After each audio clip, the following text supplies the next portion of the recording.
Welcome to Local Edition on Time Warner Cable. I'm Steve Swatt with the Sacramento Report. In the next few minutes, we're going to talk about legislative efforts to attack California's transportation needs with an eye on reducing traffic and also greenhouse gases. My guest this segment is Chris Holden, a member of the State Assembly from Pasadena. Thanks very much for being with us. My pleasure. And I guess we should start off by saying our transportation needs have been identified roughly at about $5.7 billion a year in maintenance and building and things like that. That's right. And there's been a special session going on for many, many months that has not come to any resolution on what to do about it. Well, I think that the silver lining is that legislators recognize there is a need. There is a problem that needs to be fixed. There are long-term solutions that we need to come up with, that every year, as you pointed out, we are seeing this problem exponentially grow.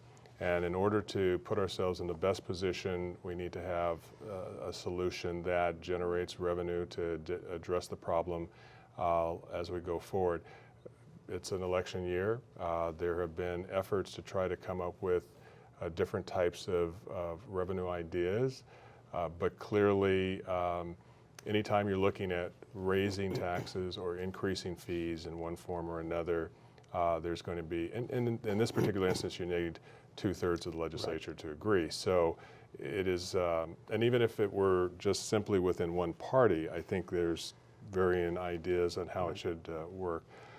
So we're hopeful. So you have a piece of legislation that is kind of interesting. You would take $50 million out of the cap and trade fund, and instead of it going to other projects, it would go to really helping get high school students and college students out of their cars.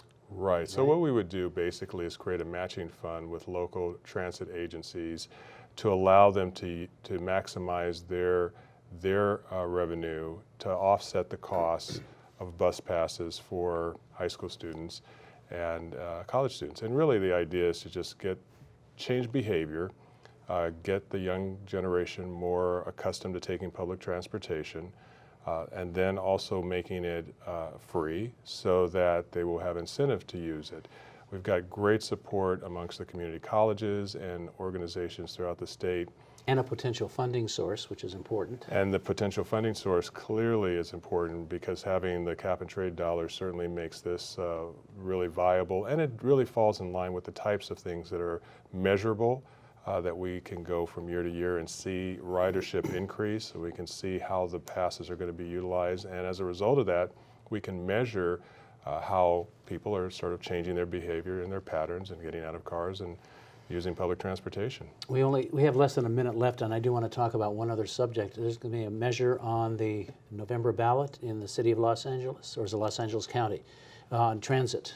Right? Yes, this is going to be a measure that LA Metro is putting forward with the expectation that we can generate some additional funds for major projects throughout the county. And as we talked about with looking at a broader solution for the entire state, counties like LA having these type of measures on the ballot to address projects like the Gold Line, extending that rail project in my district becomes very big. So this measure would extend Measure R and also increase the sales tax, right? It would indeed, and I think that this time around, unlike the last time, we should be successful in getting buy-in from all parts of the county. All right.